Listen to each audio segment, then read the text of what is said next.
And I maybe the new Lindsay Lohan Christmas movie, but you'll have to wait till next year. Nice. Awesome. Okay, well, I will be looking forward to both of those in equal measure. Thank you. Good to see you all. Thank you. Good to see you. And everyone out there, thank you. As always, tomorrow we'll be closing off the show.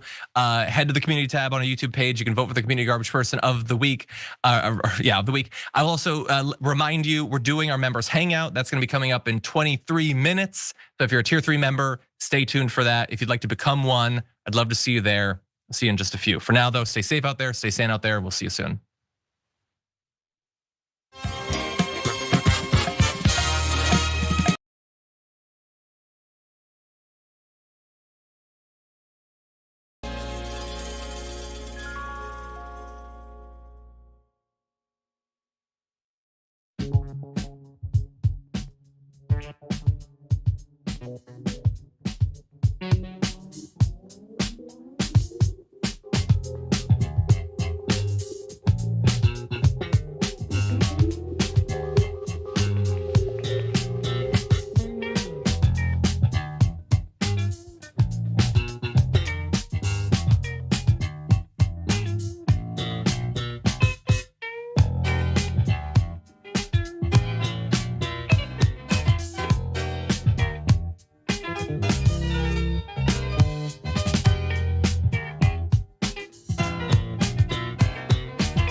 Welcome to Indisputable. I'm gonna take my glasses off. They'll go back on in a moment. Francesca Fiorentini is our special guest co-host today. Doc has the day off.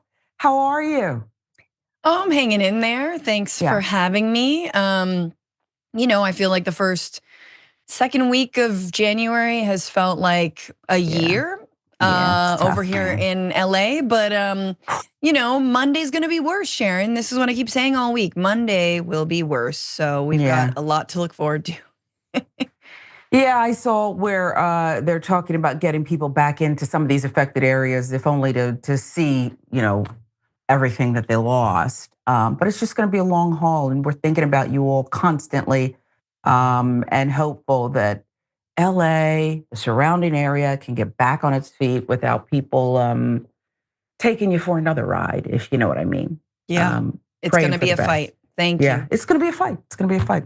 All right, this is a fight too, Fran. Let's get into it. I was telling our crack team, our incredible producers, our production team, that I took a cat nap and then I woke up. What's going on with you people? By you, I mean Netanyahu and the opposition. Benjamin Netanyahu pulls out of ceasefire deal and blames Hamas. That was fast, wasn't it? Give you the details. Israeli Prime Minister Benjamin Netanyahu's office announcing Thursday the Gaza ceasefire deal is on hold now. He accused Hamas of reneging on key aspects of the agreement. The Israeli cabinet had been set to convene Thursday to finalize the deal, including a hostage release arrangement. I mean, we saw families who were eagerly celebrating, knowing that, okay, there's going to be 3 women released first. This is finally happening, only to be toyed with in this manner. In a statement issued Thursday, however, Netanyahu's office said Hamas is reneging on the understandings and creating a last-minute crisis that is preventing an agreement. The statement added that the Israeli cabinet will not convene until the mediators notify Israel that Hamas has accepted all elements of the agreement. Senior Hamas official Izzat al-Rashek, however, rejected Netanyahu's claims, telling outlets, including Al Jazeera, another story, Times of Israel too, that the group remains committed to the agreement. Media with the reporting here. So what's the deal here? And again, if you are a family affected here, if you're in Gaza, okay, I just saw another picture of a little boy who survived, the rest of his family dead in a bombing, mouth full of debris, digging himself out with his little fingers. The only one in his family to survive, baby sister, parents dead. If you're one of the hostages, their families, when's this nightmare going to end? Meanwhile, Israel commentators are pointing to a high-stakes political standoff as Netanyahu reportedly grapples with securing support for the deal from finance minister. See, this is the key here, folks. Bezalel Smotrich, to keep his coalition intact and prevent his religious Zionism party from quitting the government. This is an internal struggle, and Netanyahu continues to play chess. Channel 14's Moti Castell cited a senior political source who revealed the main reason for the delay of the convening of the Israeli cabinet to vote on the deal is the political fear over Smotrich and Mr. Netanyahu's desire to get a clear commitment from him that he won't leave the government. Smotrich reportedly insists on maintaining military control of the Philadelphia corridor along the Gaza-Egypt border, demand that has become a sticking point in negotiations. Remember, Israel, part of the agreement, they would begin to pull out. People of Gaza could come back in. That is the point of contention because there's a faction in Israel that wants them to remain permanently and more settlements, all of it. Airstrikes since the ceasefire announcement. Let's chronicle that. Palestinians in Gaza reported heavy Israeli bombardment overnight as people were celebrating the ceasefire deal. I mean, within 2 hours of the reports, the agreement was reached, the bombing started. Previous conflicts, both sides have stepped up military operations in the final hours before ceasefires as a way to project strength. Gaza's health ministry said Israeli strikes have killed at least 72 people since the ceasefire deal was announced. Said the toll from Thursday's strikes only includes bodies brought to 2 hospitals in Gaza City. The actual toll is likely higher. And that's from the AP. You know, I wasn't kidding, Fran, as we were doing our pre-show checks and, you know, they were going over the elements to the show. I said, no. Do I look like I just woke up from a nap? I did. It's just a little cat nap. It was only 20 minutes. That's all I could afford. But I promise you, I went to sleep. You know, it's a half thing. You're half in, half out with these cat naps. And I heard the commentators talking about if they just get the 3 women and then in another week and then in another week, you know, over this 6-week period, the hostages will all come home. The bodies of those who were killed in this will be returned to their families. The mourning period will start. And then here I am with, you know, one eye half open. It's just a few minutes later. This is unbelievable, the gamesmanship with the very lives of people in this region.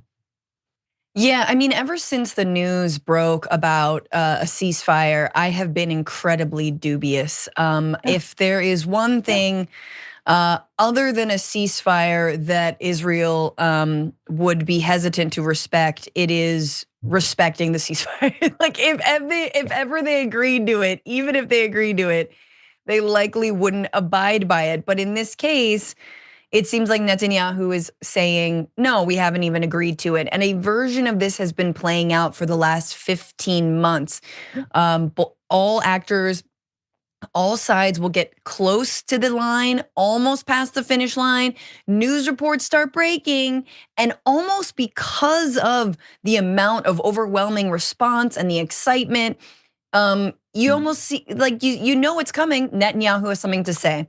He is putting his political future ahead of the lives of, at 100 hostages, but definitely 33 that were supposed to be returned alive in this first prisoner exchange.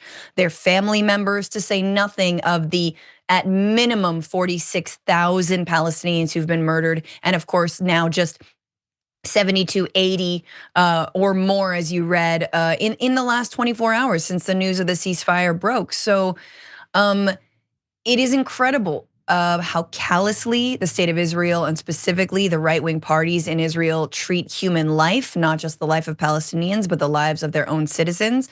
They are continually using them as political pawns and haggling over the Fidelfi corner, people, which is literally a small sliver between Egypt and Gaza. That is the difference between getting much needed aid and essential items into Gaza, which, by the way, ceding control of that doesn't mean that Israel wouldn't still and likely inspect whatever comes across the border. And we know they've been rejecting things because it had scissors in them, right? Or because there was a croissant in one of the aid trucks, and they've been letting all of the food and the aid and the rebuilding materials and the medical supplies go to waste. So this is the project, Sharon, right? It is a project of ethnic cleansing. It is a project of apartheid. It is a project of denying basic human rights to the Palestinian people.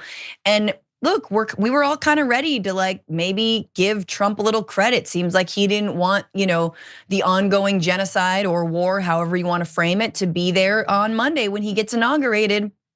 But even he maybe cannot bring Netanyahu to the table because, again, Netanyahu is going to put himself first.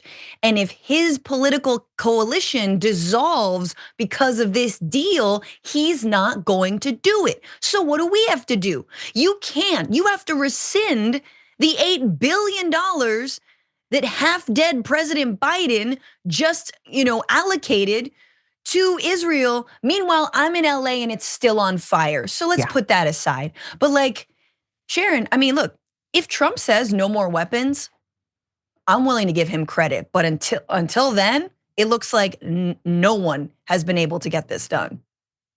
Yeah, I don't think he'll say it. It makes me want to rewind to where that obnoxious reporter at the end of Biden's announcement about the ceasefire said, who gets the credit? You or Trump? Right. Okay, wishes he would have turned around and said, Trump. You can give it all to Trump. Right. Okay, and these reports that we've heard that, Trump just said, clear this desk before Monday. I don't want to deal with this. But was secretly saying, I don't care, violate it, go back in. Just say it's a deal, okay?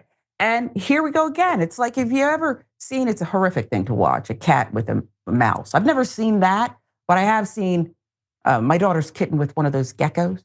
And they release it and it's struggling, and then they get back after it, and it's a mess. And that's what it feels like Netanyahu's doing to people, their lives, their families, their existence, their hopes, their dreams, their desperation. And it shows sick.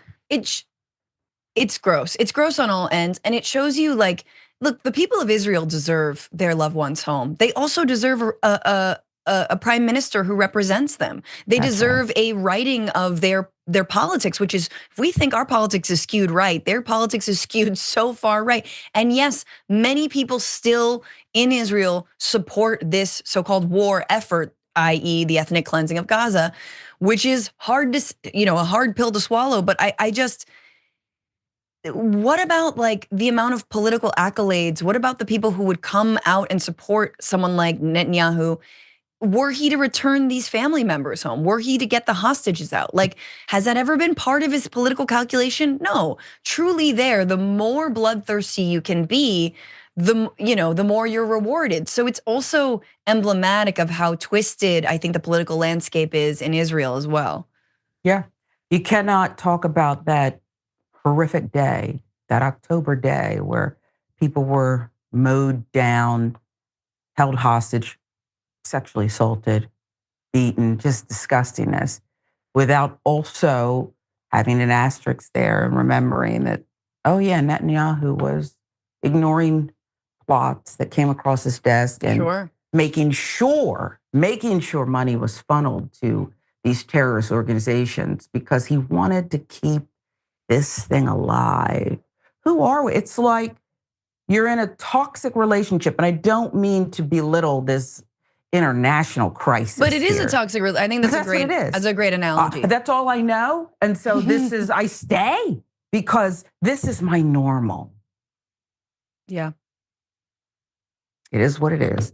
We'll keep following it, in this case, minute by minute, okay? As I look at the clock, it could change. If something breaks, our team will bring it to you. If Netanyahu moonwalks back and then, somersaults into the next thing, we'll let you know. We'll move on for now. The son of an inmate beaten to death this must be somewhere overseas in a third world country, right? Is it? Oh, no. Put my glasses on it. I think it says New York. Now suing the prison guards. The son of the man who was beaten and died in New York prison sues guards and officials. We have the original footage.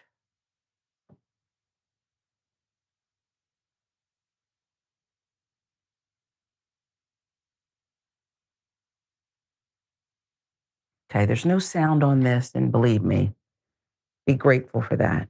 New York prison officials, the officers shown ruthlessly beating to death an incarcerated 43-year-old Robert Brooks, handcuffed, strapped face down on a gurney. This footage of Robert Brooks being fatally beaten was made public by the New York Attorney General's office nearly 3 weeks after that incident at the Marcy Correctional Facility, December 10th.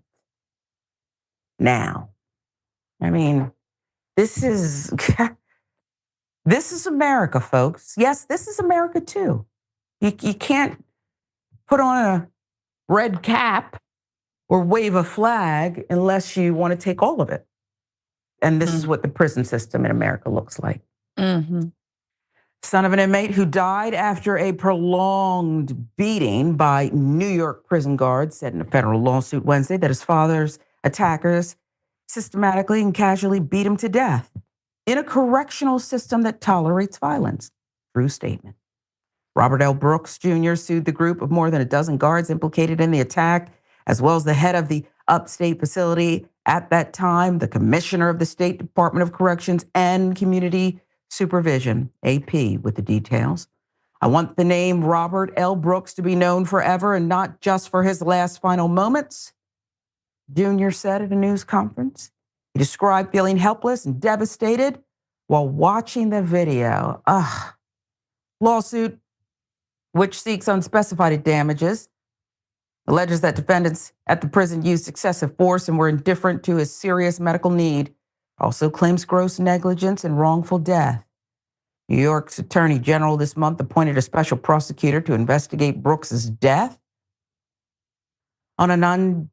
Onondaga County District Attorney William Fitzpatrick took over the case as a special prosecutor after Attorney General Letitia James recused herself, citing her office's representation of several officers in separate civil lawsuits. See, that's the problem right there. This is a brutal case of murder, it looks like. A horrific mob murder, a gang murder. What do you even need a special prosecutor for? Put it in front of somebody and get it done, will you? I guess not. The lawsuit says the beating was the sole cause of Brooks's death. Lawsuit notes that a watchdog group, 2023, reported rampant abuse by staff at Marcy after interviewing people incarcerated there in October 2022. The Correctional Association of New York said They were told of physical assaults in locations without cameras, such as between the gates and vans and in showers. Guard told one new arrival that this was a hands-on facility. This is how gangs talk. Well, almost, that's like your initiation. Oh, you're new here. Let me show you what we do to people around here. So it's a systemic thing. It's widespread. Not bad apple.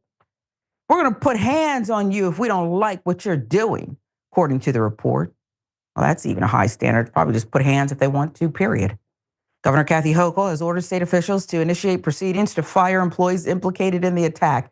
This is laughable. Did you hear what I just said? She's ordered them to initiate the firings of would-be murderers. I mean, if any part of this is true, why are we talking about a civil suit? Although I hope Robert Brooks Jr. gets everything he's seeking. 15 correctional officers and 2 nurses were suspended without pay. Suspended? And then they were put in cuffs? I don't understand the timeline here. One officer quit. At least someone had some sense. Hochul also appointed a new leader for the prison.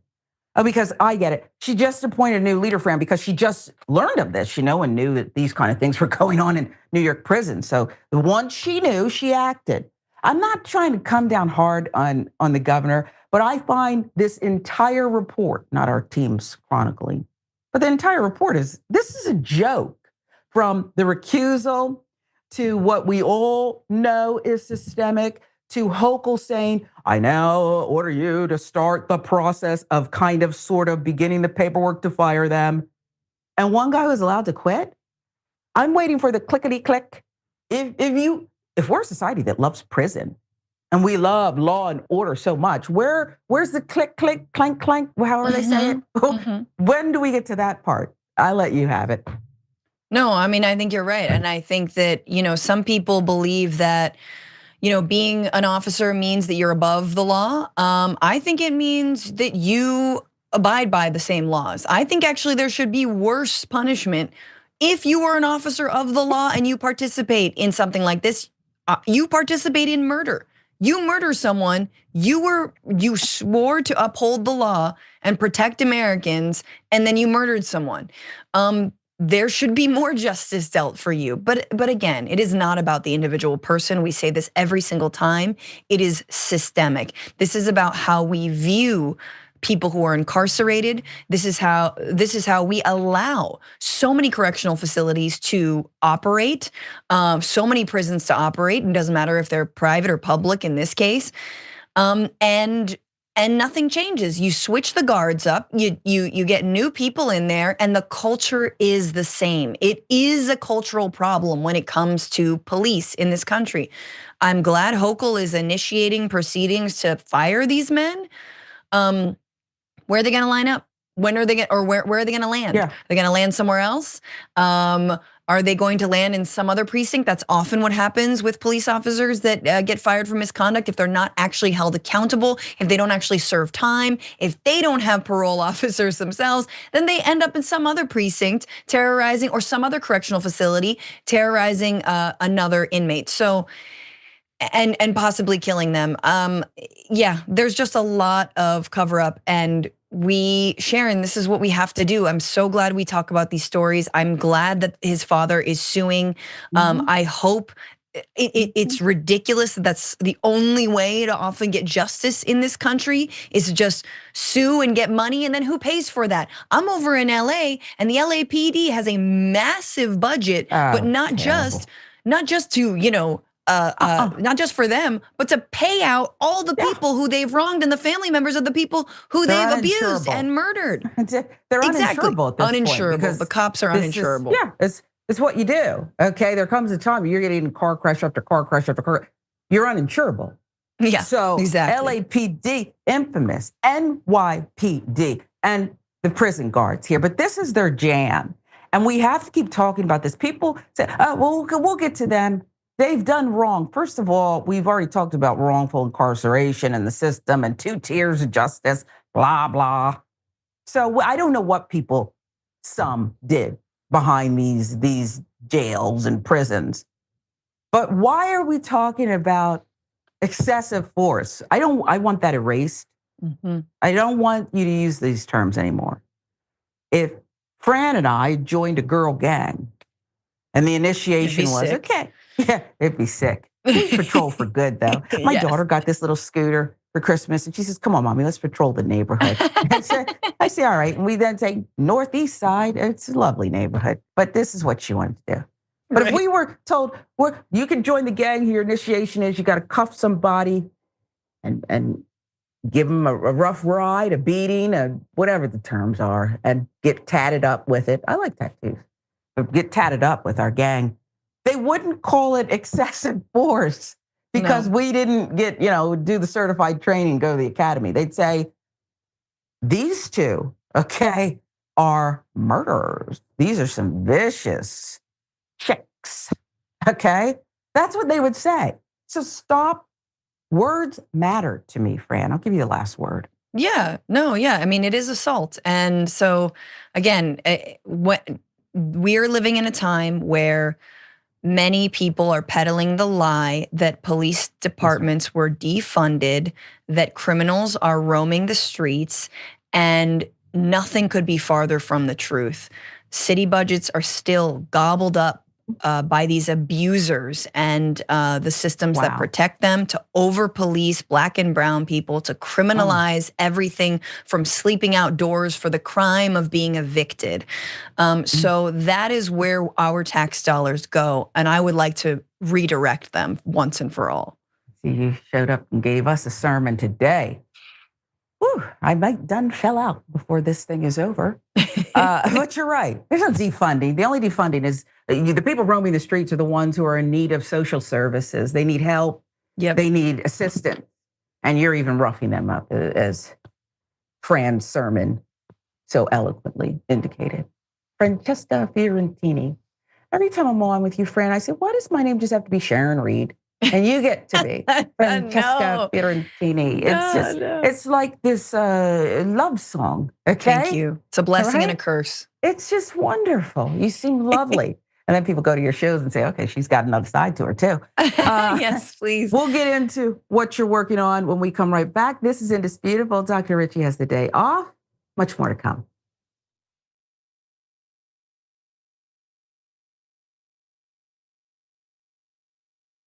I don't care if you're Christian. In fact, I will fight for you to have your religious liberty and practice your Christianity. I believe in that. I don't believe in Christianity, which means that you do not get to dictate the way I live my life based on your religion. I don't care what the Bible says. You have every right in the world. All those women who identify with your religion have every right in the world to not get an abortion, to not take birth control, but they do not have the right to dictate my life and what I decide to do with my body. I don't care about your goddamn religion. I'm so tired of having nonstop conversations about what the Bible says. You live your life in the way that you interpret the Bible. Again, I don't care, but you don't get to take the Bible and tell me, well, the Bible says this in this chapter, in this verse. I don't care. I don't care. I don't believe in it. And I have the right, based on our Constitution, to not believe in it. Here I am, Nancy Pelosi, saying this country needs a strong Republican Party, and we do. No one is representing what I call the silent majority, which is about 2/3 of this country, indisputably progressive. But now we say the time has come for regime change in American television. The Young Turks Network. You have the Young Turks saying this is the time to fight for our values. Young Turks is the oldest left media institution I believe that there is. Real front runner in the online media space. You guys might know us. Biggest online left of center outlet that exists. All of you know the Young Turks. People from this district heard about Justice Democrats by watching your show. Thanks to the Young Turks for covering Trayvon Martin's case early on when few people were covered. They don't stop, I won't stop. Racism won't stop, so I won't stop. Species are at risk of going extinct. Major media outlets did not dedicate much time at all to that. We reached a whole heap of people with our progressive message. We're not the Young Turks, you're the Young Turks. That 300 million is a pretty good number, Well, that's the size of the US population. You know what our next target is? The size of the entire world. We just crossed 5 billion views on YouTube. I mean, imagine 10 years ago thinking, one day, we would have looked at you like, are you nuts? Young Turks has just passed another milestone. 25 billion lifetime views. Damn. Too strong, way too strong. That's 25 billion times someone watched the progressive message delivered to people all over the world. You know who helped to do that? You guys did. Our members and our audience are amazing, and they helped us to reach 2 generations, both millennials and Gen Z. They're both super progressive. And I gotta tell you, we're just getting started. Thank you.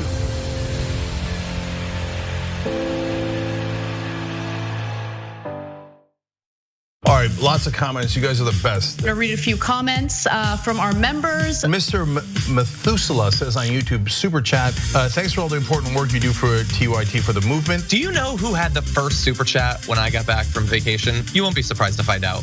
Billy B. Taylor. What do you know? Billy says, rejoice, for Dragon Daddy has returned. This question sent to us by Izzy Sanchez Jr. Is it me or is Meghan McCain talking as fast as Ben Shapiro? Is that the way the right tries to look smart and intellectual? Well, yes. Michael Nathan writes it on Twitter. Did Anna choose Cenk's outfit today? I'm sure it wasn't Cenk himself. Man Bun Jenkins Skinny Jeans says, so now Anna has pointed out, okay, that's his handle. T. Joyce, 1971, saying Donald Trump is good at pulling out of things, NAFTA, the Iran deal, NATO. It's just too bad Fred Trump didn't.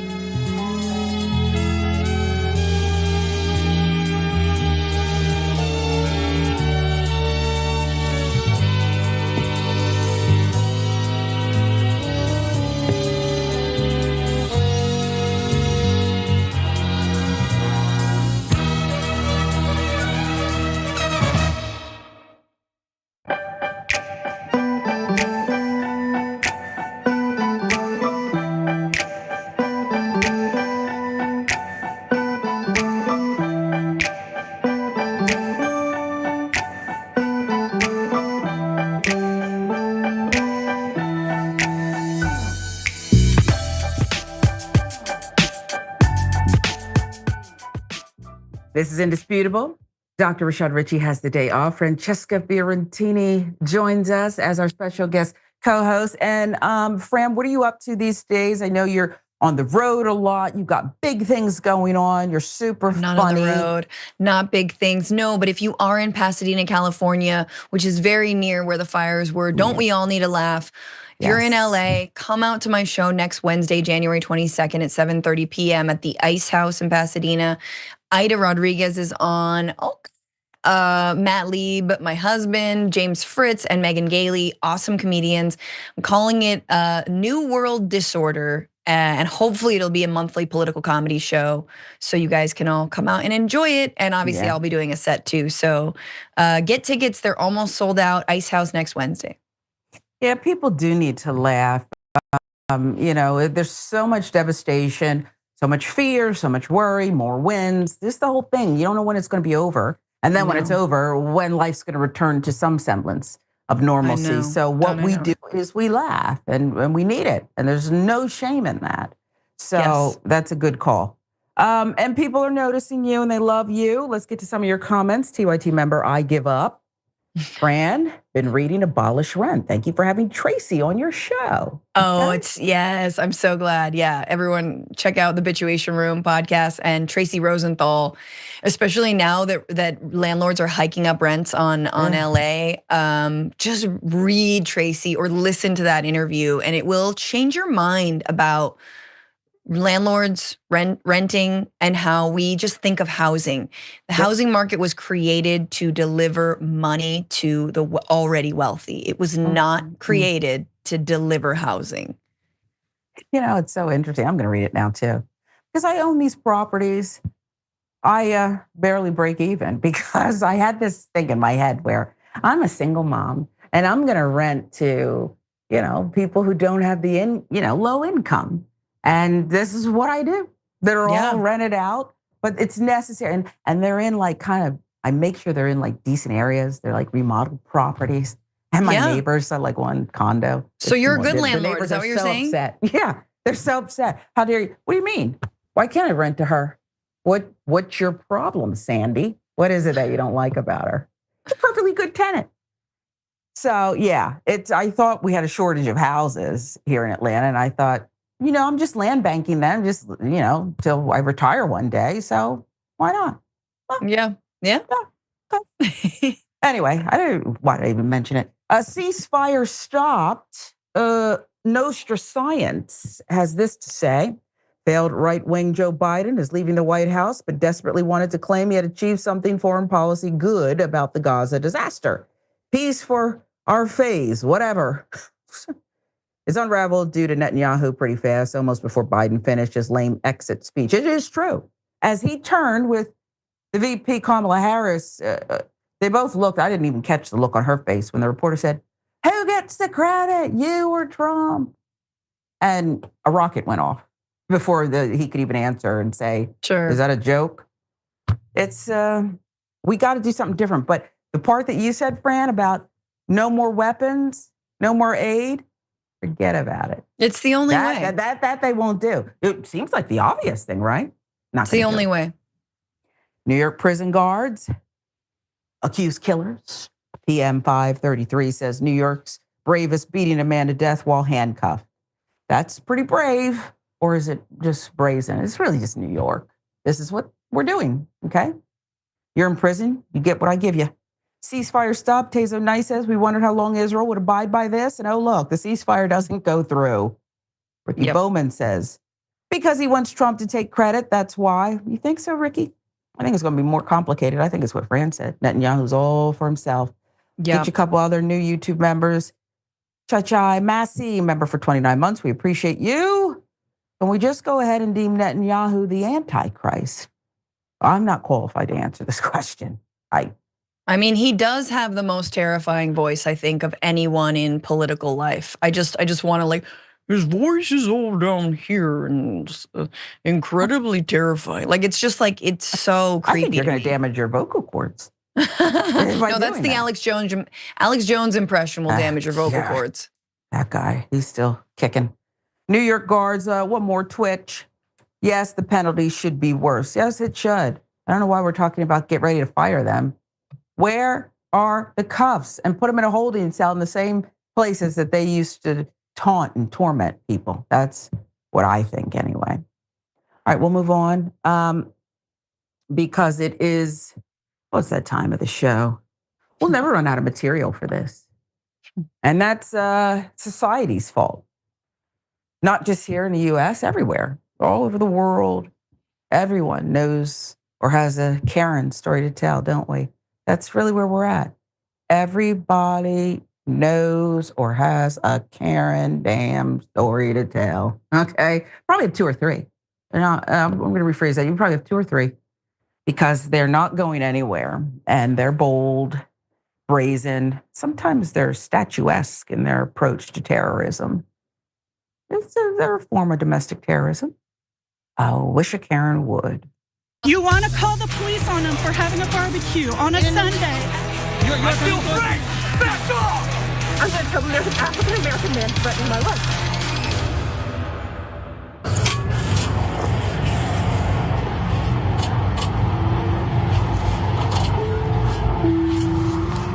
Next up, Health Sciences Jubilee Station.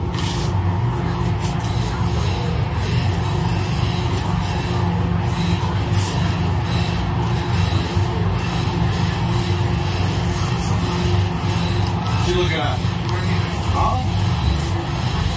What's up? What's up?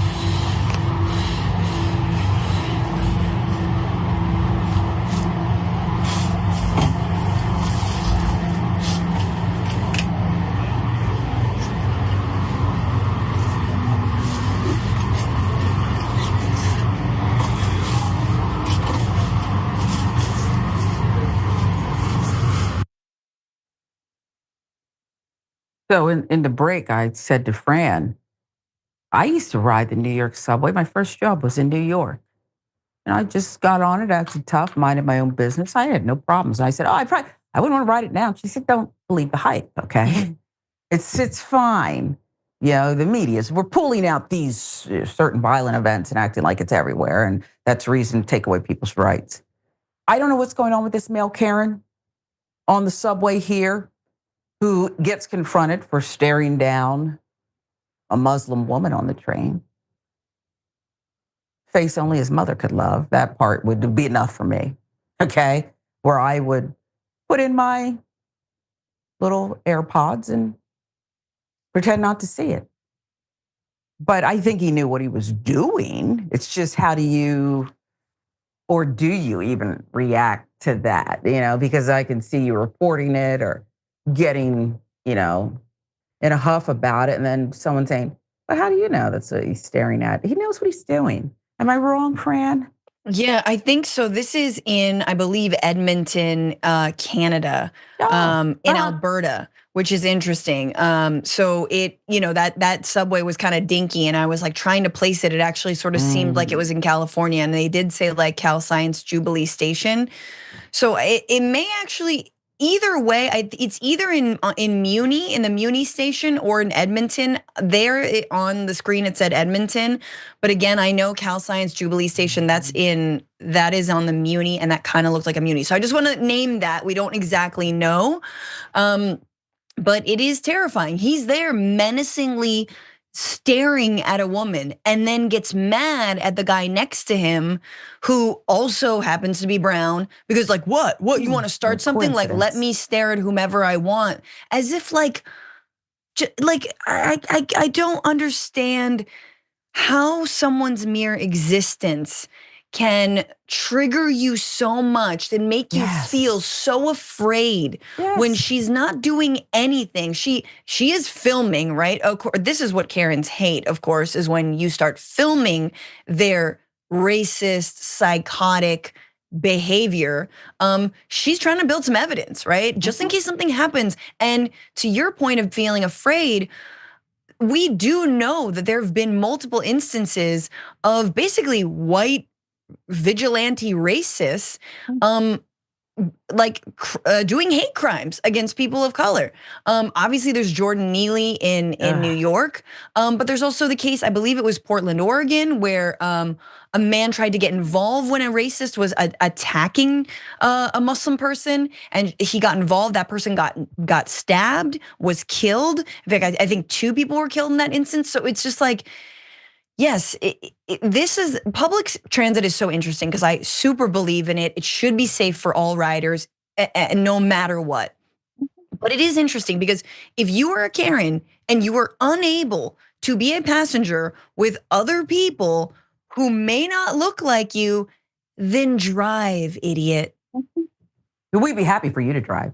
Even though we want to save the environment and there's all kinds of things, I'd be happy for you to jump in an electric car and drive. And just stay away from us.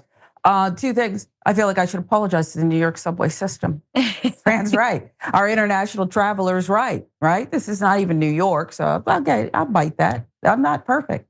I don't mind saying I'm wrong. It happens about 50 times a day, probably more. The other thing you said that kind of made me just stop in my tracks was, if you're so triggered, that ain't fear, baby, that's hate. You're right. Stop pretending that she was doing something that scared you or you thought she was going to blow up the subway.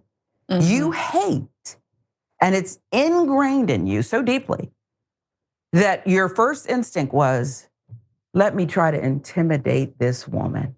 It's sad. It's so sad. Yeah, and it was Edmonton, just to like double down on that. They have a Jubilee station there. It's Edmonton up in Alberta, Canada. So, you know, hey, we got ourselves a Canadian Karen. Yeah. And it's funny because, you know, I always thought Canadians, there's less there. Huge Muslim population there, West Indian. They're very, they kept Bill O'Reilly out for a time. He was, and Ann Coulter too, because of their hate speech. They were not allowed to speak in certain places, and that's just how they roll. But like I said, you can't escape them. Yeah. You cannot escape them, and it's sad. We'll move on to this one. Who are you people? Because I need to weed you out from the rest of us. A child burned after the school staff rigged a fountain to have hot water. What kind of Beavis and Butthead? The crank yankers wouldn't even do something like this. So I don't know what's going on here, but this is trash. This is in New York City. School staff rigged the water fountain to more easily prepare hot beverages. Shockingly, though, they failed to warn students, despite an 8-year-old girl getting burned and disfigured, according to a lawsuit. I think the staff should be able to have hot cocoa, espresso, whatever you want. Get a dang Keurig. Is it Keurig? Those things where you put in that pod and then whatever. This is not the answer. It's stupid too. According to the complaint filed last week by her father, Luis Espinosa, staff members at Dos Amigos Elementary, a public charter school located in Upper Manhattan, had connected a water heater to the drinking fountain to more easily make coffee and other such hot beverages. Lana Blackstar, I got to fire you all because you don't meet the minimum threshold level of basic intelligence, cognitive skills to be around children. You just don't. So before we get to the lawsuit or who violated the policy and stuff, you don't meet the basic minimum standard. A year ago, January 10th, 2024, the third grader identified as LE in the lawsuit allegedly went to the fountain located in a high traffic area of the school next to the gym. Oh, gym, PE, I'm thirsty. Let me get a drink of water. New York water. Tried to take a sip. Fountain sprayed scalding hot water on her, causing the girl to suffer severe burns on her lips, mouth, and face. And a Blackstar with the details. You know how tender young skin is. No lie. You know, kids need extra sunscreen. It's like that tender baby skin. It would burn us, but can you imagine what it did to her? I'll tell you. The injuries required medical attention, caused serious, permanent disfiguring and disabling bodily injuries and disability from usual activities, like eating probably, the lawsuit says. Staff at the school initially failed to send Ellie home or even call her parents to let them know what happened. So this is abuse, in my view. The complaint alleges. Instead, they denied the incident in its entirety, suggested that Ellie had burned herself at home. Oh, you're sick. And only later admitted their role in it. I'm getting to the part I bet the police have to be called here, right? Is somebody bring in the police for this abuse? What losers. While her parents were meeting with school officials the following day, Dos Amigos and or its agents removed the fountain. Then he tampered with stuff in an apparent effort to hide the evidence and or prevent Ellie's parents from investigating the matter or to take pictures of the fountain, the complaint claims. So dumb. Lawsuit filed in the Supreme Court of the state of New York, January 8th, names the city of New York, the New York City Department of Education School, and the Square Public Charter School, a nonprofit which operates Dos Amigos and 3 other public charter schools in New York City. Its fundraising arm, Friends of the School in the Square, as well as the Good Shepherd School and the Church of the Good Shepherd as defendants. The hazardous fountain lacked a safety valve, attorney Mark Held, who is representing the family, told the Post. The lawsuit claims that all of the defendants, individually and jointly, were negligent in the ownership, operation, supervision, inspection, and maintenance of the dangerously rigged water fountain, and by allowing it to remain a hazard, were setting a trap for the girl and other unwitting students seeking a cool drink of water. Plaintiffs seek a jury trial to determine compensatory, special, and punitive damages, all of which will be greater than the minimum amount. Monetary damages of $50,000 handled by the New York Supreme Court in a state which has no statutory caps on damages. Payer. But as Fran will tell us, I'm sure, who's really going to pay? Who's really going to pay for this negligence at the charter school and the numbnuts who decided they wanted hot beverages and that powdered soup, probably. They put in a mug and you add the water. It's not always that noodly kind that you peel the thing in the styrofoam. Sometimes people take a packet and they dump it in a mug and then they put hot water on it. Nonetheless, it shouldn't be at a public fountain outside a gym where a little girl is just trying to get a cool drink of water, and now she's disfigured and burned and in pain. And then you lied about it and you blamed her family, basically. Oh, it happened at home. This is sickness. It's spreading this disease, isn't it?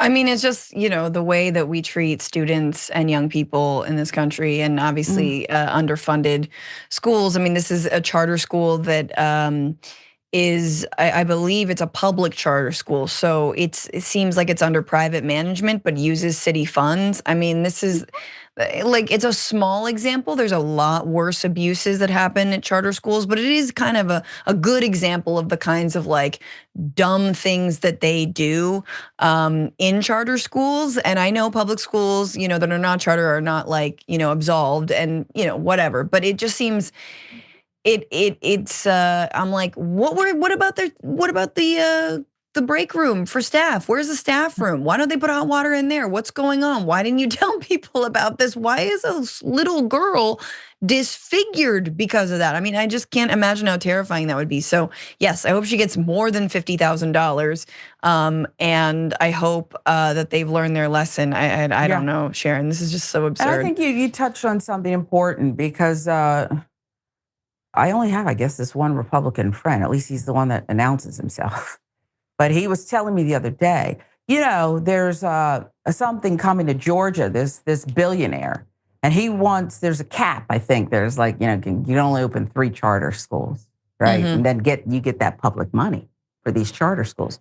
And he said, there's this billionaire coming to Georgia. He wants you to be able to open as many as you want. Oh, yeah. Because you know what's it? It's not just, I want to help the children. It's no. So then next thing you know, it's a ghost town, this school, but all the money's gone. So who's in charge? What are the regulations? What are the protocols? This is a mess. And this sweet child and the family that you lied to, you send your little one out. You know how angry I'd be? Oh, you wouldn't be able to get rid of me. My precious one? And then you're gonna lie to me? Oh, wow. I'm just thinking about it. I'm going, okay? All right, this is indisputable. Francesca Fiorentini, the wonderful, you're right, we do need to laugh in the wake of everything that's going on, including our friends who are thinking about in LA and beyond. You need to laugh. Go to Franny's show. Pasadena, right? Yeah, Pasadena next Wednesday. Come through. Yeah, you and your friends. Make us laugh, please. This is indisputable. Much more to come.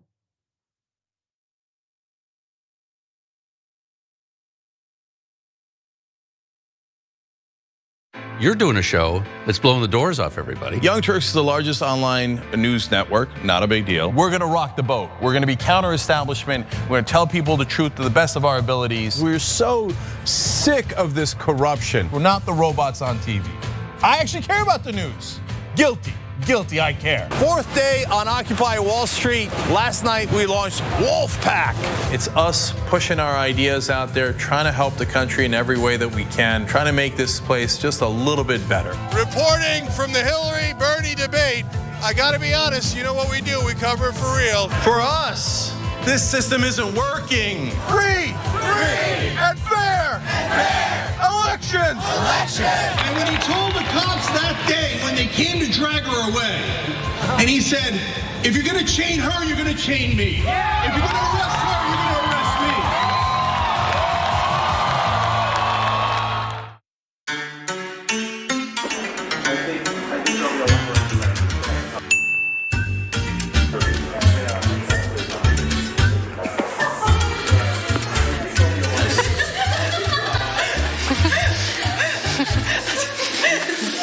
That's how you do when I smack your back that I like. Say hi to the camera. I don't like this. The rest of the news media says you should not fight for positive change. If you do, you're not really a reporter or a journalist, because reporters and journalists don't care what happens. I don't agree. That's not written anywhere. That's not a law. It's just a rule that they invented so that reporters didn't actually challenge the people that are in power. Well, we don't agree with that. We think we should challenge the people in power, that actually makes you a better journalist, not a worse one. All right, well, the Young Turks special election day coverage dropping. An amazing power panel. Look at this panel. You want to talk about power? Like a smart Destiny's Child. We're all too strong. We start a revolution. Yes, another one. Aren't you excited? Wow. And then best writers in the country are right here on this panel with the obvious exception of Jedi. Why is he lying? Because these are acts that you can commit with impunity. Most of us are usually in boxer shorts underneath. I went with the pants today. This is the first ever power panel with Donald Trump as president. We have elected the top Twitter troll in the country. We have to stop pretending that race is not an issue in this country. Now keep in mind, racism had gone away until Barack Obama brought it back. That's right. They want to protect life so much that they want to ensure that insurance companies don't cover your maternity care.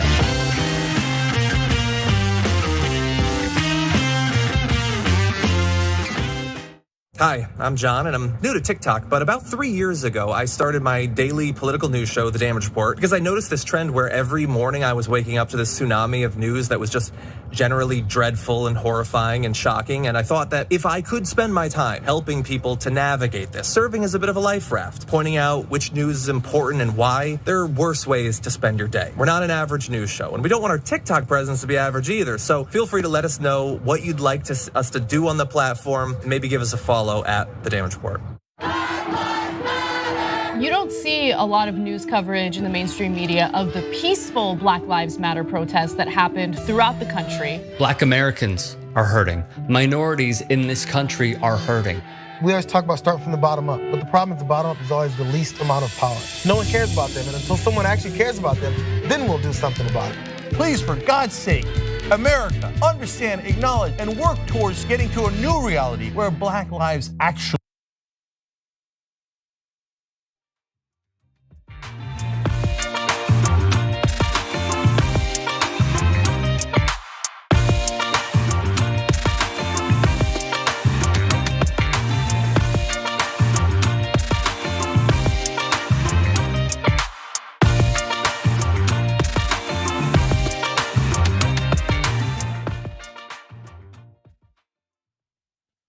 Welcome back to Indisputable with Dr. Rashad Ritchie. Doc has the day off.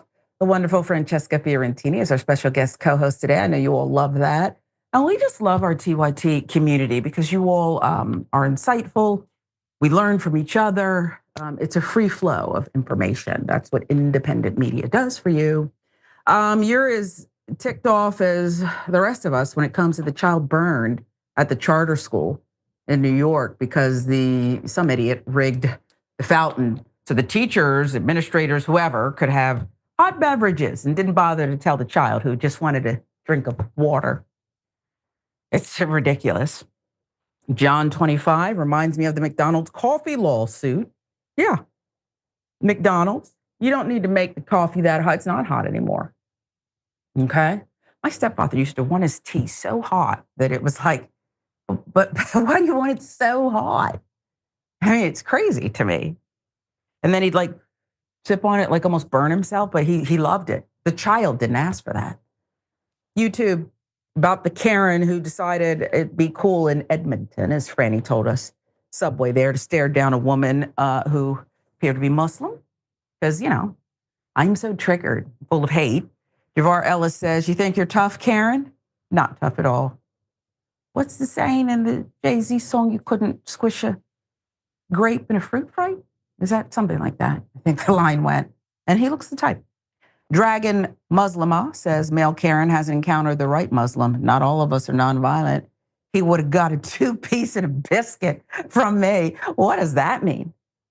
Now I'm hungry, but I don't want this kind of 2-piece and a biscuit, apparently, Dragon. And I don't blame you. People are tired of this. Stop messing with me. I just want to ride the subway.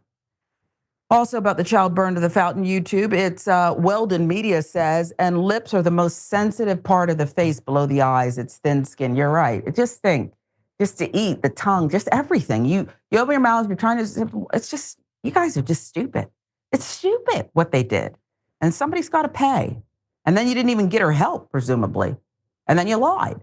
I think I'm looking, I thought we were all about calling the cops for everything, including a lemonade stand. No cops called? Give you one more. And you're right, and this is a good one to end the comments for now on. Lindsay Ann Miles says, people are hitting every branch of the stupid tree these days. Shaking my head. Yes, they are. And they're sprouting new seeds and seedlings all over the place as well. Okay? It's a forest of stupidity. And this isn't much better. Maine's Office of Child and Family Services accused of negligence. What went down here? Maine's Office of Child and Family Services branch of their Department of Health and Human Services is facing disturbing allegations of neglect of child safety. See the building, Maine Child Welfare Services, Ombudsman. I always have trouble with that word. They're supposed to be the ones that see what's going on here, get to the bottom of things. They released their annual report on Maine's Department of Health and Human Services, DHHS, Office of Child and Family Services, Child Welfare Ombudsman, is an impartial office that handles complaints made against Maine's DHHS office. 2024 report highlighted issues within that office that negatively impact child safety. 80 child welfare cases were investigated. This is according to WMTW News. That report revealed that in one case, a child was hospitalized for malnutrition as a result of neglect, then reunited with the parents for another month before being taken into state custody. Another investigation revealed that a child was left in an unsafe home for 6 weeks after the initial report to the department and further subjected to sexual abuse by a parent who was a registered sex offender. The Maine OCFS director, Bobby Johnson, says there are nearly 10,000 reports and investigations her office is assigned to. I'm already not going to like her because you're already starting with that. So I already don't like you, Bobby, and I think you know why. Director Johnson says the constituents that call into the Child Welfare Ombudsman represent a small portion of all of the families that we serve in a similar time period. Johnson took up the position last year. So what she's saying is, how I would phrase that rather, if this is the number that called in the complaints, there's a lot more who didn't, Bobby. And can we put up her picture? I know I shouldn't do this, but I can look at her picture and tell she don't give a you know what. Huh? Well, I mean, we got 10,000. What do you want me to do about it? I mean, just because other people didn't complain doesn't mean you have a stellar office. What she should have said was, look, those 2 cases that you're citing there, outrageous. And I'm going to get to the bottom of it. Is that so hard? What's so hard about that? I don't understand, Bobby. Dozens of people employed by Maine's Office of Child and Family Services have signed a letter of no confidence in the director of the office, Bobby Johnson. Maine Service Employees Association said 145 caseworkers, community care workers, case aides cited Johnson's failure to acknowledge or address critical safety issues relating to hoteling children in state. These are her own caseworkers. They're not saying thanks for defending us. They're saying, Bobby don't want that smoke. Bobby, we never see Bobby. She's not handling any of this. She's just collecting the check. And a lot of times these jobs, I don't know about in this case in Maine, but I know what happens here in Georgia. There are appointments, there are gifts, hey, you're my friend, Fran. Put you in charge of this office if you want. You get a nice salary too. Almost like a no-show. I don't know about Maine, but I don't like Bobby. And I don't think you do either. Not when you know the facts. There's more. In their letter of no confidence, they include the following complaints. Aggressive children have assaulted staff in hotel rooms. A directive that staff should address safety concerns by calling local law enforcement. The lack of staff training to safely restrain dysregulated minors, something staff members do not want to have to do in the first place. Staff being mandated to cover hotel shifts and then having to immediately go to court hearings, causing concern that staff members do not have adequate preparation time for court hearings on those timelines. It continues. Staff being mandated to cover multiple shifts within 24 to 36 hours, despite the issue of driving while fatigued, including the transportation of youths in state custody. Staff not being certified to administer medications and concerns about medications that are not secured in locked boxes. Staff concerned that as a result of mandated long hours, vital information will not be documented in their cases and critical deadlines will be missed.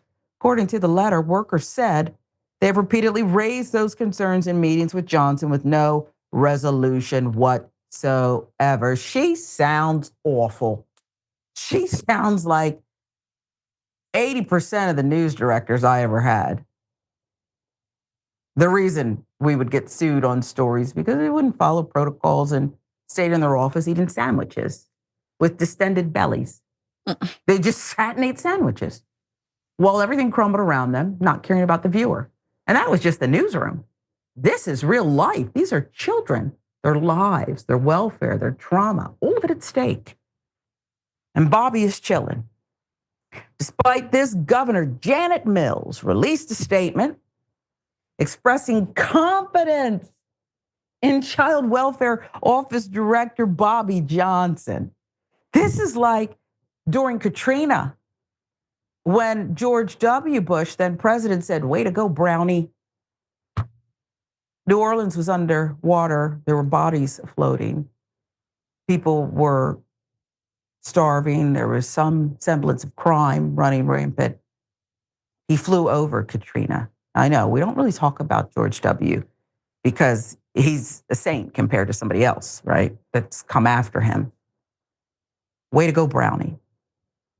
Way to go, Bobby. You have my full confidence to keep abuse alive. I added that last part. How can you be the governor? And who's writing? Fran, can we pause here? Who the hell, if I'm the governor, and maybe I just care about, I was saying I need layers in this hair. Maybe I just care about the way I look as the governor of Maine.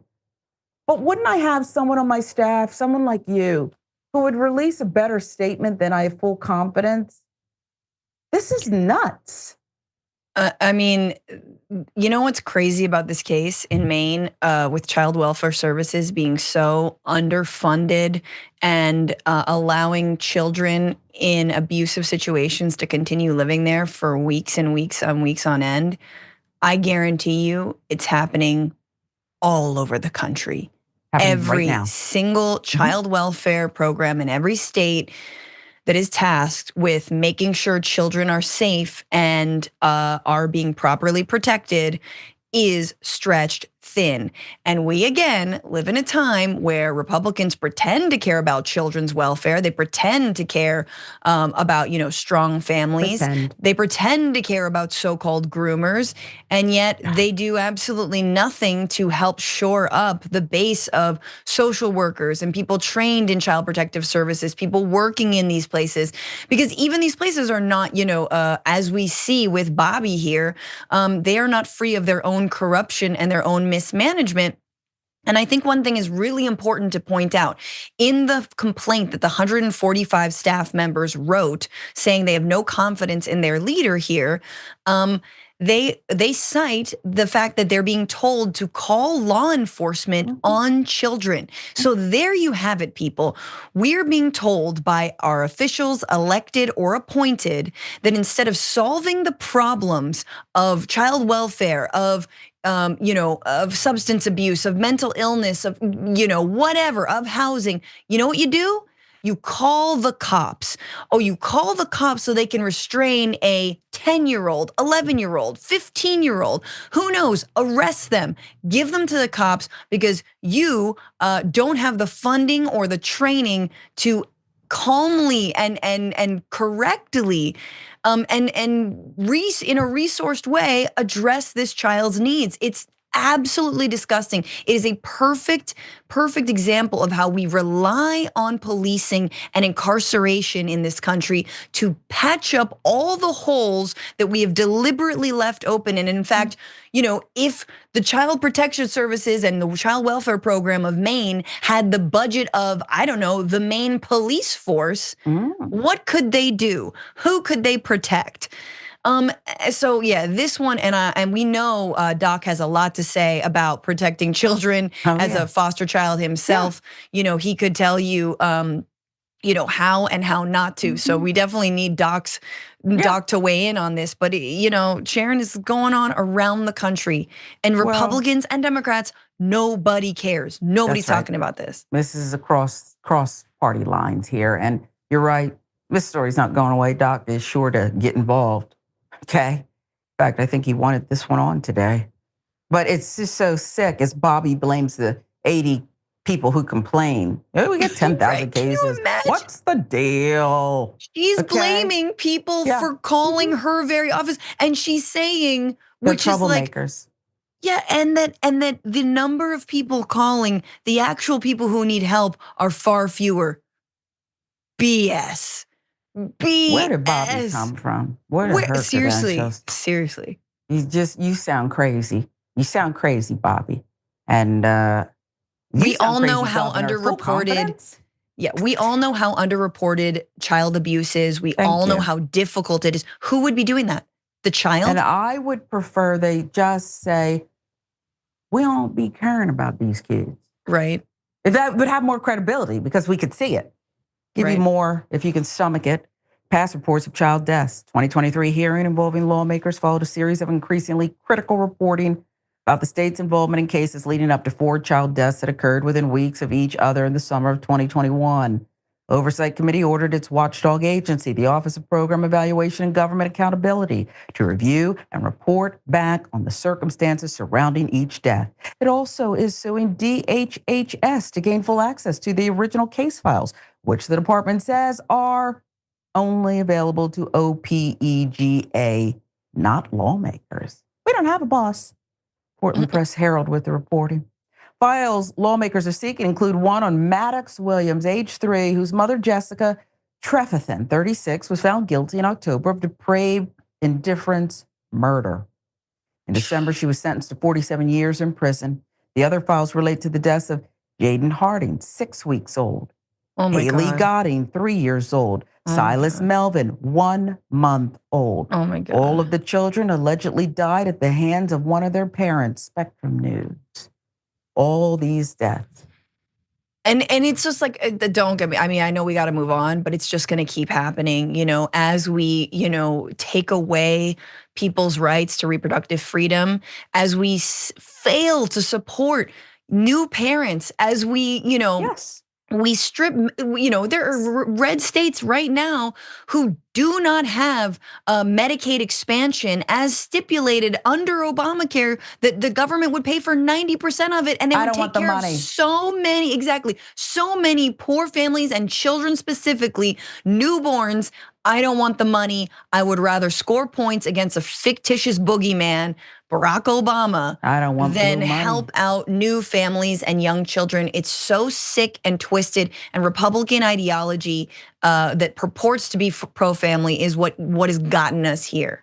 Well, Trump said he was going to protect the women whether they like it or not. So remember, they go after the women too. Where are the men in this? Didn't take. I had sex ed. I think I know how babies are made. Even in a petri dish, you need 2 things have to come together. And it's science. Former Senator, current child advocate Bill Diamond, who created the nonprofit Walk a Mile in Their Shoes, Maine, says he's frustrated by what he calls a lack of improvement with OCFS over the years. Diamond says, quote, "It's very frustrating because what we see is either a child who dodged a bullet or otherwise was not fatally injured or injured because of whatever luck there was. The other thing is that we know what's happening on a continual basis. So all these kids won't be that lucky," Diamond added. "We all need to work together to fix this system, but it's so broken. And nobody seems to care." And when people care, they block them from the records. The lawmakers aren't allowed to have the records. We do want to thank, special thanks, because you all, this is a community, and we take our cues from you. That's why we put up some, you are our boss. TYT, you're our boss. Jonah Morton, thank you for bringing this story to our attention.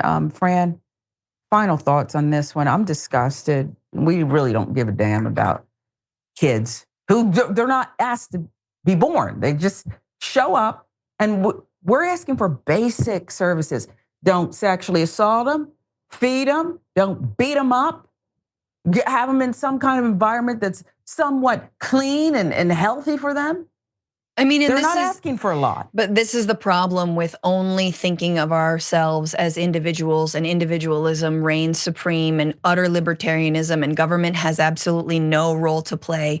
You are dooming children in abusive situations, in unsafe situations, to remain in those families. And then you say, well, you know, every life is a blessing. No, it's not. It's actually not in those conditions. And certainly if you don't fund properly the government deep state services that are required to rescue them and adequately place them, because we haven't even talked about the problems of foster care, but adequately place them in good homes that are also supported, then what are we doing here? You're just creating a pipeline of miserable people, and then you want to blame the homeless, or you want to blame the mentally ill, or you want to blame those who are addicted to drugs, and yet you literally are creating factories for them. It really is like goes to the heart of what is wrong with this country. You know, sometimes I walk around, we'll move on to this next one, and for some reason it just hits me, maybe I've been doing news too long or too many years in my career, where I start thinking about statistics as more than statistics. And I think to myself, boy, it just ticked, a minute went by and somebody's being held hostage or beaten or worse right at this very moment while I'm walking around here. That's the way my mind works. And I start thinking about these kids who are right now, as I'm speaking, they're being harmed, and just, they feel like, and the worst part is no hope. Who's going to help me? In Maine, it's an open question. Now, UnitedHealth overcharged cancer patients for drugs by over 1,000%. I'm not good with math, so I use my calculator for all things. This is something different, though. And you wonder why people hate the insurance industry. They're not here to be soft and cuddly or to save lives. So don't believe that. UnitedHealth Group charging patients a markup for key life-saving drugs that could easily exceed their cost by a factor of 10 or more, according to findings from the Federal Trade Commission. U.S. is notorious for incurring the highest cost per capita of any wealthy nation, yet failing to achieve an even remotely equivalent improvement in patient outcomes versus Europe's social market-based economies. Critics argue that is due largely to the highly opaque manner in which needless markups are hidden to conceal inefficiencies that serve various vested interests.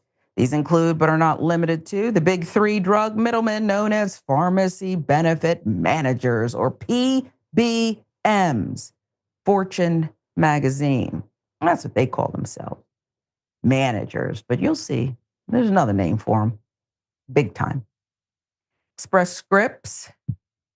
Okay, they're one of them.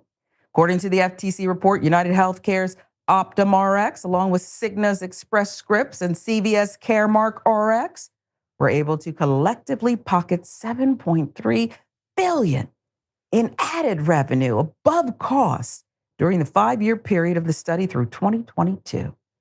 The big three PBMs marked up numerous specialty generic drugs dispensed at their affiliated pharmacies by thousands of percent, many others by hundreds of percent. It concluded, 1,000% increase in the price of a drug that costs $10 wholesale will result in a retail price of $110. They put us in jail for something like that. Life-saving drugs. It's not like you can say, skip it. Some people have to. The markup rate applied to 22% of the specialty therapies examined, including imatinib, generic used to treat leukemia or non-oncological tadalafil for pulmonary hypertension. Others, such as lamivudine, needed by HIV-positive patients. Now they nearly quadruple the price of that one. Quadruple the price it costs them to get these drugs. UnitedHealth's OptumRx told Fortune it is still reviewing the specifics of the report. This is you for real? There's nothing for you to review. It's in your own internal documents because you were the ones doing it. Okay, it's like there's crumbs all over the counter. The cookie jar lid is off. My daughter has crumbs all over her mouth. And I say, you did this, and I'm upset about it. She says, can I get back to you on that? I have to evaluate the circumstances and look into this further. You ate the cookies, girl. But the PBM said it helped eligible patients save $1.3 billion in costs, estimating the median out-of-pocket payment to be $5. I mean, we did some good for some people. And then you probably took a tax cut on that. You probably took a tax cut on your charitable givings. CVS Caremark, by comparison, argued the FTC was guilty of cherry picking its analysis by focusing on generics. Oh, so you're pulling a Pete Hegseth. You're just doing a smear campaign. Did the women accuse you or not? Represents a tiny fraction, they said, of client spending over branded specialty drugs in an attempt to mislead. It, too, said it was saving clients money. Out-of-pocket costs have dropped 7 straight years for a total reduction of 29% since 2016. Fortune magazine. So then I guess years ago you were marking it up 200%. Now you're just down 110%. Report which levels the same allegations at CVS and Cigna is the latest indictment of America's broken healthcare system. Comes on the heels of last month's shocking murder of UnitedHealthcare CEO Brian Thompson. Business that was managed by Thompson. The group's insurance arm, UnitedHealthcare, has denied twice as many claims as the industry average, according to figures from comparison site Value Penguin. I'm going to let you have it because nothing's going to be done about this. I know you're going to agree with me because remember, House, their first duty in DC was to make sure federal workers are forced to come back into the office full time. Sure. Because they want to control them. That was their number one thing. Well, yeah, that and trans athletes not being able to play sports, very Gotta critical. protect the women. But it's not like any of us know cancer patients or survivors or people who've died. None of us have any of those people in our lives. No, we all know somebody who has either survived or passed from cancer. And these treatments are very common, and to have a generic drug be $110 to fill is absolutely unconscionable. They were gouging and are gouging sick people. And what's amazing is we're in a time when we started to maybe make progress on being able to negotiate the price of drugs for Medicare recipients, again, 65 and older, okay, and a little bit, and only a few drugs, and it's only gonna come to pass next year, and I'm not saying it won't have an impact, but we are so scared to actually hold these murderers. They are murdering people. What else do you call it when you jack up the price of someone's must-survive medication and no one is holding you accountable? You're directly leading to the deaths of those patients. You are a murderer, but no, Luigi Mangione is evil and we should all antagonize him. I mean, we have really crossed the Rubicon here, Sharon, when it comes to private health insurance companies, when it comes to pharmaceutical companies. And you know what? The left has to work real fast and swiftly to fill this vacuum, because the right is, they're going all anti-vax nut jobs on all of us, saying, yeah, we don't trust big pharma. That's why everyone should get measles. It is insane. And again, this lane has been left wide open. Look at this malpractice. Look at this malfeasance. Every single Every single executive with UnitedHealth Group, which by the way, wrote a really sob story op-ed for the New York Times a couple of weeks ago. Like, we really try. We're just living in a system. Pigs. Shut up. Shut up. Nobody wants to hear it. You should be on trial right now for what you've done. Pigs. And that gives bacon a bad name. They are horrific. What they are doing is they're more, don't just call them bean counters. They're systemically making sure they're picking and choosing. And if God forbid you weren't born as a trust fund baby in a gold tower, maybe you don't get to live. Right, oh, well, exactly. Figure it out. And you wonder why people are so upset. You're right about that vacuum. If you're smart and you know people, everyday people, I don't know why you wouldn't seize upon it and fill that void. This is indisputable. Francesca Fiorentini, I just love her. Don't you love her? Because and then we feed off of each other. You just get me going. And I just say, I got to stop, okay? But I can't stop. Your passion is palpable. Much more to come. Doc has the day off. This is indisputable. Stay with us.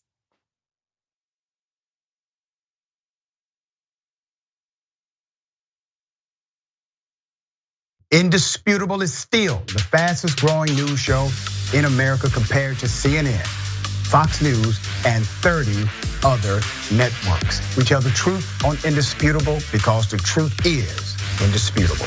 We go places that other news media outlets refuse to go. When there were human rights abuses happening at the Victorville prison, guards and members of the community contacted us. You, through your investigative reporting, unearthed very troubling allegations about specific forms of abuse and discrimination in the federal prison system. It really doesn't take much to be a trusted voice. All it takes is to be fearless, report on matters, be an advocate. I called it the bullpen intentionally because it's a place of preparation. We present individuals who may have an opposing view, so we debate. Sometimes we interview individuals because their stories deserve to be heard. A survivor of significant police misconduct and his attorney. We covered this story earlier and to remind you of the horror of one man being shot at damn near 100 times by the police. We take time on this show to showcase the temper tantrums of Karens in the wild. We do this not because we want to see people's emotional outbursts in public, but because these incidents are emblematic of a bigger societal issue taking place across the nation, and it has to be checked. My friend, my big homie, attorney at law, Benjamin Crump. I just want to thank you, man. Educated, articulate brothers like yourself speak truth to power. It makes a great difference in changing the landscape in America. So listen, no matter what you do, don't allow the politics of ideology to evaporate the soul that still exists inside of you. They don't stop, I don't stop. Racism won't stop, I won't stop. Systemic bias won't stop, I won't stop. People still need health care, so I won't stop. People still need criminal justice systems reform, so I won't stop. You won't stop either.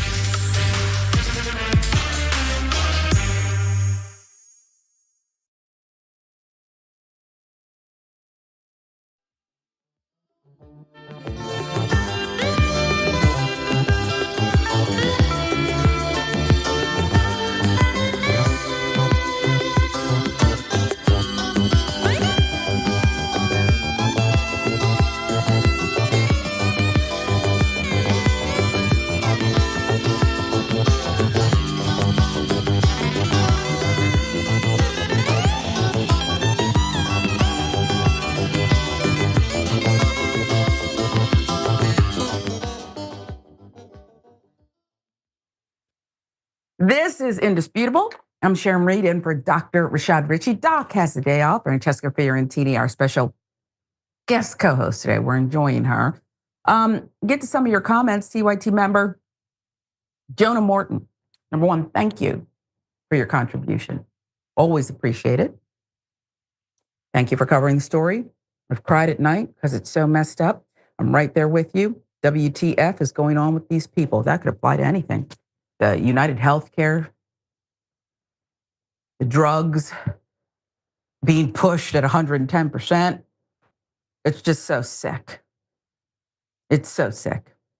Nemo 180, 1870 Dragon, rather. If you're pre-born, you're okay. If you're pre-K, you're effed. George Carlin. May he rest. This comment lives on. It's true. YouTube Office of Child and Family Services in Maine doing so many disservices and not accountable, and their reaction to it is shameful. Jonah Morton is back. She says, thanks, guys, for covering this issue. No one is doing anything about this. Well, you brought it to our attention, and we love you for that, Ms. Morton. And we're going to stay on the story because Fran's right. Doc, listen, kids and seniors, I don't want you messing with anybody, but you mess with kids and seniors, I can't go there with you, but I will. So thank you, and keep giving us the updates when you hear them too. Thank you so much. Busy B, Bobby clearly doesn't give a flying you know what. Malcolm X, giving kids to registered sex offenders. They must feel like it's Christmas. Sick. Sickos. Sick, you say? Here's an update on Diddy. Diddy's lawyer. Diddy's freak-off videos prove his innocence. Well, this is getting real creative, isn't it? Diddy's attorneys are taking a surprising angle. The defense is claiming Combs' freak-off videos prove his innocence. Defense attorneys for Sean Diddy Combs claimed in a new court filing on Tuesday that videos depicting sexual activity between the rapper, his ex-girlfriend Cassie Ventura, male prostitutes, confirm Mr. Combs' innocence because they show sexual activity among consenting adults. ABC News with the reporting. There are 9 videos of what prosecutors have alleged Combs called freak-offs, described by prosecutors as elaborate and produced sex performances that are currently available for defense attorneys to view. They're asking the judge for electronic copies. Now, contrary to what government has led this court and the public to believe, the so-called freak-offs were private sexual activity between fully consenting adults in a long-term relationship. Defense attorneys Mark Agnafilo and Tini Garagos said they're high-powered. They're very good at what they do. Let's see if this one lands. Prosecutors have said the freak-offs are evidence that Combs coerced, drugged, and kidnapped women into sexual activity and hired prostitutes to join. Ventura alleged in a civil lawsuit that Combs regularly beat and kicked her, leaving black eyes, bruises, and blood. The lawsuit described freak-offs as drug-fueled, days-long sexual performances, which Combs allegedly coerced women into and filmed for his own pleasure. Well, we know that Cassie not lying, and not just because the lawsuit settled quite quickly. You big dummy, led to all this. You big freak dummy. Sean P. Diddy Combs. He could have settled that, and perhaps he would have been out doing his disgustingness longer. Now he's locked up, pending trial. The defense filing took a sharply different view. These videos unambiguously show that the person alleged in the indictment to be victim 1 not only consented but thoroughly enjoyed herself, the defense said. At bottom, this case is about whether victim 1 was or was not a willing participant in her private sex life with Mr. Combs. So you're trying to bring Cassie all the way in on this. Sick. Videos confirm that she plainly was, the defense said. Federal prosecutors allege that Combs had abused, threatened, and coerced women and others around him to fulfill his sexual desires, protect his reputation, and conceal his conduct since 2008. Doesn't end there. Diddy accused in a new lawsuit of violating a 16-year-old babysitter in New York City. Sean Diddy Combs has been accused in a new lawsuit of sexually assaulting a 16-year-old babysitter after luring her into his car in the Big Apple more than 2 decades ago.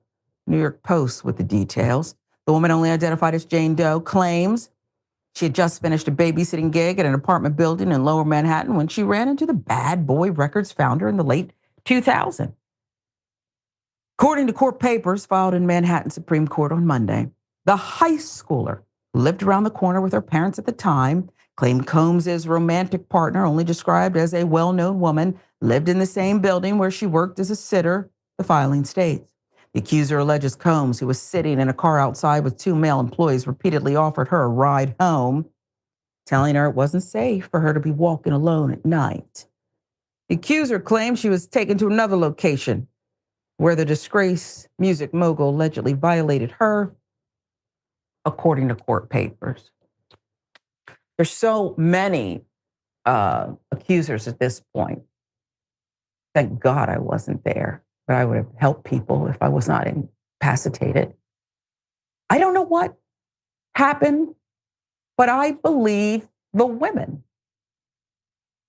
Because I'm a woman, I've never had anything like this, thank God, happen to me. But it could have. I've had some other things happen. Sean Diddy Combs, just face value. What I saw in that Cassie Ventura beating, and that it now appears, I don't know if she's victim number one, but it appears to me that his high-priced, there's some winners, his defense lawyers, he got the right ones if he has a shot at beating this. Seems like they're trying to drag her into it, say you were part of it too.